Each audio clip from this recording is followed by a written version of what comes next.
Jordan March is an 18-year veteran of New York City real estate, a starting agent of SERHANT, and a co-star of Netflix's Owning Manhattan. But more than just the titles, Jordan is a true operator, someone who's helped redefine how real estate is built, marketed, and led in a modern era. Jordan isn't just a leader I respect, he's a mentor and a friend. Today, we're unpacking how leadership really plays out behind the scenes. All right, guys, welcome to Disrupt for Good. We're back in person today. Welcome Jordan March from Owning Manhattan and SERHANT Superstar to the podcast. I'm thrilled to have you on today. It's been a long time coming, so welcome. Long time coming. I'm so excited to be here. I'm so excited to have you. So how's everything going? Everything is amazing. We are 90 days after launch of the show. We've hit top 5 around the world, which is incredible. Another season around. People are loving it. People are very attached to the show and really, while reality show is often like an easy watch, I feel like this was a very transformative watch for people. Speaking of which, have you noticed, it sounds like you have, a lot of people coming to you, a lot of new work experience coming from this show? Like, is there a lot new experience coming from this show, would you say? Yeah, I mean, I definitely feel like people are reaching out, brands are reaching out that I've never spoken to from before, but also myself, I'm having to really just be in all places at once and really like sort of level up in that way. And that's a lot more about time management than just an overall like scale or intention to tackle new tasks and so on. So yeah, it's been a lot. And it's just, you want to be able to leverage this into other opportunities. So yeah, right now I'm writing a book. I'm working on a fragrance line. I'm doing advisory practices for funds and for businesses. Of course, running my day business, which is, real estate resales and new development. But also helping developers enter the New York market, which is extremely exciting project for me.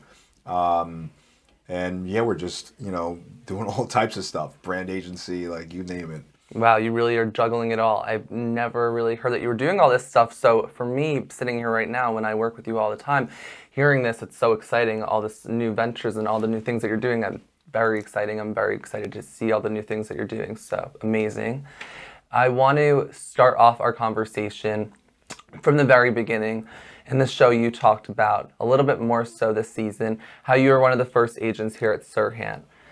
Can you dive into how you really saw the vision, where you really understood the vision, and maybe more so, where you didn't maybe see it, where it would maybe even fall into where it is today? Well, I never thought it would be a Netflix show. Right, like all of our silent moments in building this business and, ultimately all of our obstacles and everything that we went through, not just the wins, would ultimately be on a platform for people to see it. Our, inter-office drama, like dynamics between me and my CEO, Ryan, who's also arguably one of my best friends. But, you're able to see kind of that inner look, that behind the veil sort of, perspective on what it really takes to be a top agent in this business and all of the rivalries and competition and everything that we go through to really make this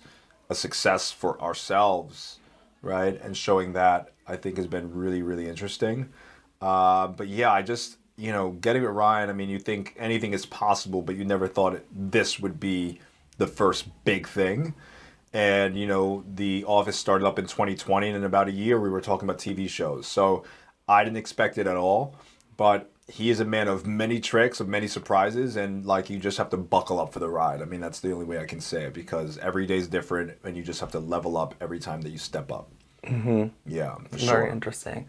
And what does your relationship right now look like with Ryan? And over this course of this show, we saw it escalate into a little bit more so with some drama over time, but we saw post-show that there was a little bit of escalation as well with some headlines from TMZ. But now that we're in March, where does that relationship look like or stand? Look, I got respect for him. At the end of the day, he's my CEO. But right now, I'm in the place of my career where I'm making my own rules, and I'm, creating the life by my design, not just being on the rocket ship, right? Like, what does my own ship look like? And I think for us, it becomes, yeah, I'm here and I'm, want to be aligned with my CEO as much as possible, but I'm very much so beating to my own drum and carving out what's next for me and what feels best. And right now, I'm sitting put at Serhant. I'm living out this opportunity. There's a lot that I still want to do here and leverage. And, there's developments and resales and projects that like we're really knee deep in that we just have to kind of put our egos aside to make sure that we're servicing our clients the best. But, I'm just expanding. I got more business coming in than ever. I'm really focused on my health, my business, and really taking this thing to the next level. So I'm not really worried about him or anybody or relationship. If he thinks we're good, good. I'm straight right now, but yeah, there's a lot that we still need to uncover and talk about, and that'll be tabled to the time that we can really have that frank combo. But in the meantime, we're just putting our heads down, and I'm putting in deals. Awesome. That's great. And I also feel like through my perception and my perspective, don't you feel like since you're your own independent contractor, you're not an employee under his brokerage per se, you kind of really can dictate your own rules in this playbook of real estate in the real estate world. Yeah, I mean, there's a lot of freedom that comes with it. There's a lot of accountability that comes with it as well. But I think no matter what job you're at, I think it's important to really set healthy boundaries, set clear expectations, and then just have an idea of where you want to see your life. For me, it was just like what I envisioned for myself and what I wasn't really willing to settle on or be wishy-washy about. And ultimately, like, how do you communicate those boundaries and be an advocate for yourself at the end of the day? That's what this is about. It's not really just some small thing. It's really about creating your life by your design. And even if it's a CEO who's a big worldwide public figure celebrity, right? But what does that mean as far as how do I now reconcile the vision of where I see myself in that mix and how do I punch out? Sometimes you got to make a little noise, right? Sometimes you got to make sure that you're seen. And there's a lot that comes into building a multi-million dollar brokerage, but also a multi-million dollar team. And they're two very different things. And so I have to be really focused on doing what my team needs just as much as he's got to focus on what he's got to do, what his brokerage needs. Right. And right now, where do you stand with some of the cast members? I can see that it's really like a family type of environment, but this past season there was some sort of divide. You can see it from an outside perspective. Clearly, there was some sort of text group chat evolving over time.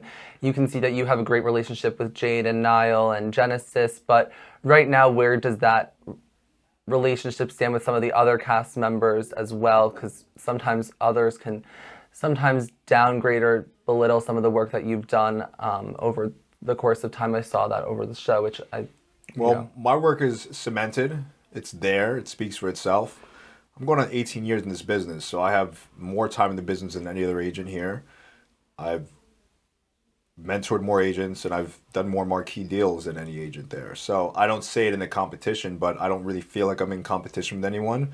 If people feel jealous or envious or hateful or petty or whatever it is, or, shady, then sure, like I'm a great target to get after because I imagine this is where you'd want to be and this is what you want to punch up to. But ultimately, like, that's on them. I have no problems with anybody per se. I'm just as surprised as you as they throw my name under the bus. So, I not really missing sleep, Look, I'm so focused on myself and my business. I don't really care about the naysayers, and you're always going to have people who are just a distraction and just trying to really knock you off your tee. And I think it's important for you to just stay grounded, put your blinders up, silence the hate. It's really irrelevant in the long scheme of things. So, yeah, I mean, there's a lot of fakeness. There's a lot of people who present themselves as my friends and my allies, and I sit down with and I confide with and break bread with that ultimately don't have my best interests at heart. But you'll never really know, right? So it's not important to really know everything. It's important that you can look at yourself in the mirror at the end of the day and knowing what you put out there. And I put out a lot of positivity. I put out a lot of love. I don't try to throw people under the bus. I stand on what I stand on. And if I have something to say, I'm going to say it to your face. So all the other group chats and stuff that happens, it's just part of the, part of the noise, right? And Right. and it's so easy to get knocked off your hustle, really paying attention to the noise and those things that aren't really important at the end of the day, but adding bottom line, because while they're talking, I'm selling. Of course. And if people are going to waste their time throwing you under the bus and talk about you in a negative light, then clearly they have nothing better to do with their time. And it's just a little sad. But It's misery loves company, and I'm not part of it, yeah, Look, every year in my career, I've made a constant effort to move upward, and that's not just making sure you make more money, but also what type of energy you surround yourself with. People who are not just people that you look up to, but people that you also really vibe with, and that you find like your energy is supported and grown. And honestly, I haven't felt that way. I've definitely felt that I put myself out there for many people on the show, for them to turn around and either act like they haven't met me or act like I'm some like, some like far off, somebody that's not really in the company doing what I'm doing and actually being a force for good. So, look, the chips will fall. People will end up how they end up. I'm not really concerned with them. I didn't get into this business because of anybody there. And so, like, it kind of ends as soon as I walk out the room. But at the end of the day, the truth will be told. yeah, And of that's what you'll course. see, hopefully, in the future. We'll see exactly who's really on my side and who's not. Speaking of that as well with the show, and more so personally, I feel like the show does a great job showcasing your work within real estate and getting into the new development side this past season and showcasing a win for yourself, which is wonderful. But also, you do have other layers to yourself, as you explained earlier on in the episode right now. Yeah. I'd love to dive into your personal life a little bit because I feel like this show sometimes doesn't really give a full lens or picture into that as well. You have had a whole another lifetime with music and that career as well. So maybe we can go into some of that right now and kind Yeah. of tell our viewers what you've done within the past with your real estate career and within the music world and all the other ventures you've done, Yeah. within the past, because I feel like people don't really know the full, The other full side Jordan, of you. yeah. Like, who Yeah. is Jordan March? And it's funny because there's so much that I want to share with people Yeah. about not just who I am, but the projects I've been working on for years. I got into this business after being in the music and fashion business, where I was a model, and I was also working at these record labels and doing content and programming, songwriting, being a PA on sets. I worked for NYC TV. I worked for Motown. And then I got into this business to ultimately fund my projects, but my design bone and that kind of like itch never really stopped. So while real estate became my primary focus and I became a father, I even left the industry at one point in 2010 to work in another industry where I was in advertising, work alongside Viacom and Scripps and Meredith. So all the different TV stations and their advertisements, whether it's Martha Stewart or Cooking Channel or Rachel Ray or Food Network or Spike TV, AMC, you name it, was able to really kind of bring that into how dynamic my my skill set and what I've been exposed to is. And ultimately, like, I just have a lot of projects. I'm working on books right now. I'm working on a community that we're going to do a lot of events and also coaching. We're working on a fragrance line. So I just see me being able to do a lot of everything that I wanted to do without inhibition, without any restraints, without thinking too hard, and just lean into the creativity of where my ideas flow, and just making sure that I give people something that is up to the highest standard of whether it's ingredients or coaching or whatever it is. Like, I want to give somebody something that is, so compelling and that really helps them in whatever area of life that they're looking at. And even if it's again, a fragrance, like, how do you come out smelling better, right? We're getting stuff from Dubai that's 3 days dry down, right? So, like, not 3 hours, right? So I Yeah. want people smelling good when they get up and, they kind of get those remnants of those notes falling after they walk and so on. So I really want to give somebody something really, really special, and being able to now take my time and work on those projects with real intention and having a real star team that is skilled in these areas and make sure that I can keep up to that standard is really what I'm focused on. And yeah, I think you're going to see a lot of creative endeavors. I recently released a movie called The City God Forgot. It's actually on Amazon, funny enough, Very cool. that I also executive produced. So I always had my hands on a lot of stuff, you know what I mean? And now it's just the world gets to see it a little bit more. Yeah. And yeah, I mean, it's really exciting to see what's coming up. Yeah, that's very cool. I feel like that's very authentic and very to you, like that you get to really put your hands into the different projects that give you excitement and give you a lot of pleasure, and that boost of excitement really is so exciting to really go after in life. It's just so nice. Absolutely. Yeah, Yeah. 100%. Real estate can bring out a lot of competition and drama. How do you keep yourself grounded in your own lane and steering clear of all of that emotion and all of the people that really can kind of get in that way during that drama that can really evoke those Yeah. personal feelings at times? I mean, look, you're always human. You're not susceptible to the drama and the negativity and so on. But I realize that what people think about me is none of my business. And I need to mind my own business, both metaphorically and literally. And I say that because when you're so focused on the outcome, you realize that if you're working on getting the championship gold, everything up to that point is just a distraction and just trying to knock you off your hustle. So you have to kind of see it. You got to be a couple steps ahead. And I'm always 5 steps ahead of everything that's going on. So I'm able to see the distraction, but then know that ultimately this is knocking me off that ultimate goal that I'm trying to get towards. And don't let that happen. So you got to be really super hyper aware. And sometimes it means that, I'm not going to fight every battle because there's a war to be won. And the biggest war is mastering myself. The biggest war is making sure I master over my business and really making sure I can service my clients at the end of the day and level up. It's not figuring out what people feel about me or think about me. There's always going to be people that talk. And yeah, they want to drag you into their negativity, and that's what they seek to do. And that's their job, right? So I got to do what I do, and that's stay above all the nonsense and on above high water, and just making sure that I don't get pulled too far deep into that, while still being authentically me. I can say how I can mean what I feel, but it doesn't mean that I'm holding resentment or I got a chip on my shoulder or, I'm harboring any negative feelings after it's over. Sometimes I may just say something, speak on it, stand on business. I'll return your energy, but then I got to move on with my day because ultimately, like, I just sometimes have to put something and stop it in its tracks.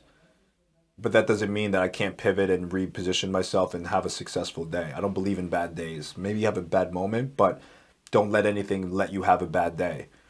Wash it off, go to the bathroom, take a step back, and then get your perspective back. What am I really doing this for? Who am I serving? And what's my why? What's my dream? And how do I stay locked in and aligned on that dream, being real right now in that moment, and staying in that type of feeling and not letting anything take me out of that vibration? Yeah, that purpose is so important, and really reflecting on that is key. Where do you see the markets right now in New York City, like shifting and proceeding as we're heading into the spring market time? As I see it right now as a real estate agent, I think this is one of the most pivotal times in the market as the year progresses, period. Like, I think that this is really such an important time, but Sure. where do you see right now with the markets, with inventory and all of that? Well, inventory is really low, Yeah. extremely, extremely low on rentals. We're at a deficit of inventory, funny enough. So I don't even know how that reads, but we're actually having way less apartments, the amount of demand that comes in. Yeah. Since the pandemic, a lot of people have come in. People have in high rate environments, push people to rent. And then, even if you spend a $2 million apartment, it's still $10,000 to $15,000 a month after you pay your common charges and your taxes and everything else. So a lot of people say, why don't I just rent a dope $15,000 apartment? So we're having a lot of buyers who are on the sidelines who are now renting. So rentals are extremely high. I think we're getting to a certain amount of consistency in the market where transactions aren't the easiest, but they're steady. You have to be priced really well. You have to be really, positioned so that you're not leaving too much room for negotiation or hope.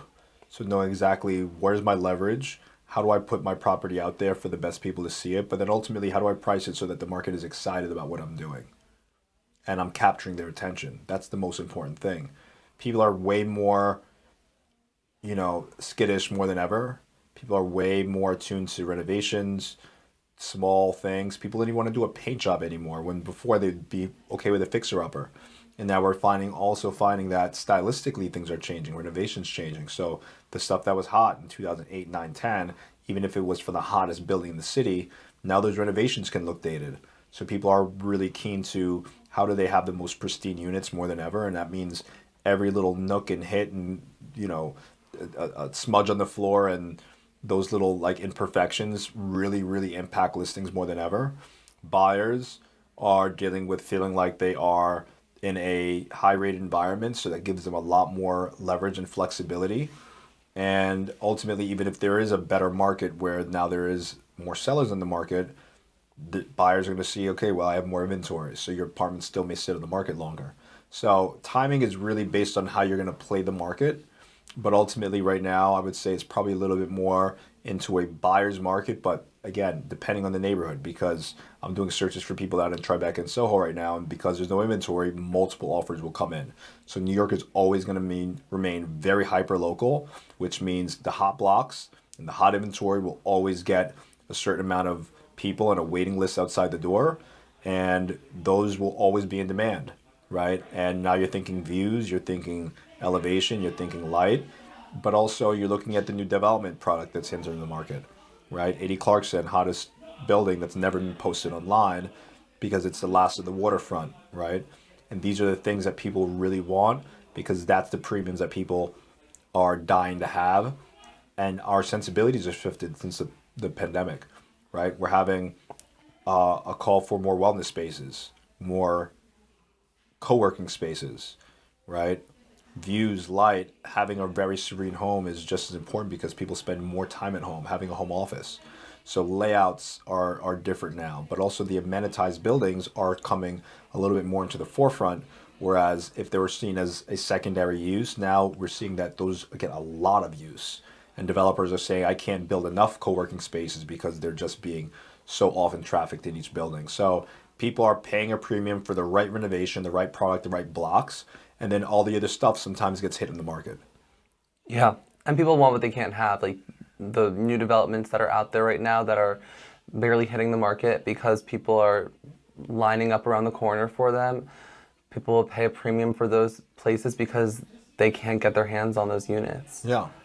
And we have cash buyers from all over the world that are coming in, and they're doing the deals without financing, which means they're quick, easy deals that are risk-free, and those will always present itself in the luxury market above $4 million. Right. It's crazy. Yeah.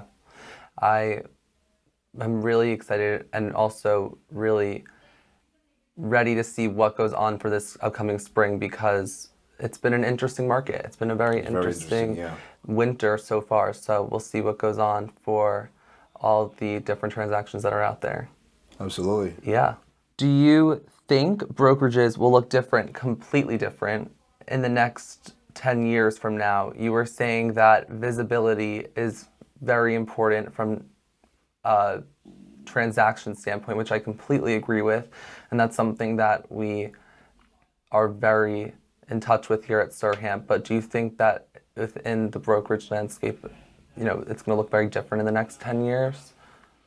I think what I do see differently is that our adoption of integrated tools, whether it's a more robust CRM that connects to your social media, that connects to your email blast, is going to be the future. How do you do things faster, leveraging technology, AI to populate emails, proposals, pitch decks, being able to get things done a lot faster, and then ultimately working with EAs and executive assistants deploying your talent offshore to make sure that you can scale to an operation that feels like it will handle the output that you're willing to really look at. And I think that's what we're going to see is the companies handling a lot of that more and that side of the business more, and then giving people access to better data and more just systems and a better way to do their business. People are very focused on the workflow more than ever. It's not just here's a desk, here's a phone. It's more like what tools are you going to provide for me to get an easier job done? How do I make my life more seamless, right? And how do I scale my team with more predictability and less risk? I think people are going to also invest in their own brands and their own content creation even more, right? We see people dabble in it, but they really double that down into a place that they're looking at their brand as social currency and as their primary lead magnet and not a secondary novelty lead magnet. So those are the big things that I see really stepping up and being a priority for people and how they make decisions for brokerages in the future. Yeah, I think that gear shift within people's heads with the social media and the content creation, I think brand recognition for, yourself, your personal brand is so important. I think people are going to start to really shift gears and really understand that a little bit more, maybe hopefully in the next few years. So completely agree with you on that. Want to ask you something about Owning Manhattan that I meant to ask you earlier on in our conversation, which is I don't think people really understand how they really get to the 8 clips, 8 episodes within that 50-minute time period per episode. Your days, I think, are pretty long when you're filming for those 8 episodes and whatever amount of time period it is. Can you walk me through what that filming process looks like? Because I think it's pretty interesting, and I think your perspective would really help the audience understand what it looks like. Well, it's reality TV, right? So it starts in our office, it ends up at people's homes, it ends up in my home, and we're really just recording some of the best of everything, right? Like we're getting everything. And the producers really decide what is worth people seeing, but this is not scripted. I get that often. None of us can act. Like, God forbid I had one line to deliver, I'd probably do it horribly. Yeah. Because this is not an act, and it really comes down to whose stories and what deals and what type of things are people really compelled to want to watch. And how are we telling the agent's stories as much as the deals as well? So it's very much twofold, and we'd be doing it 4 or 5 days a week, showing up at my showings, showing up at my open house parties, showing up at the office, showing up at at people's houses, and then we just talk, we connect, we talk about our clients, we talk about our business. We don't really have a direction. I mean, they're just there, and then they're putting it together and saying this is this is what's going on in that office, but it's 12 months of filming, so you just don't stop. You don't really think about it either. It's not really an intellectual process at all. So the cameras are there, they're following you around, and you really pretend that the cameras don't exist. Yeah. Yeah. Yeah. Wow. It takes a while to get warmed up, but Yeah. after, the first, second, third week, they're just like this thing on the wall. Yeah. Are you thinking about the book while you're filming this right now? No, exactly. It's the same exact thing. Yeah. It becomes part of your life, and that's what it is. And that's what kind of, I guess, you're signing up for when you're doing this type of show and this experience. So interesting. Yeah. If you could give every agent in New York one non-negotiable principle for building a long, meaningful career, what would it be? Meet more people every day and remember who you meet and never let them go. Build lifelong connections. It's not about a quick deal. It's not about a quick call.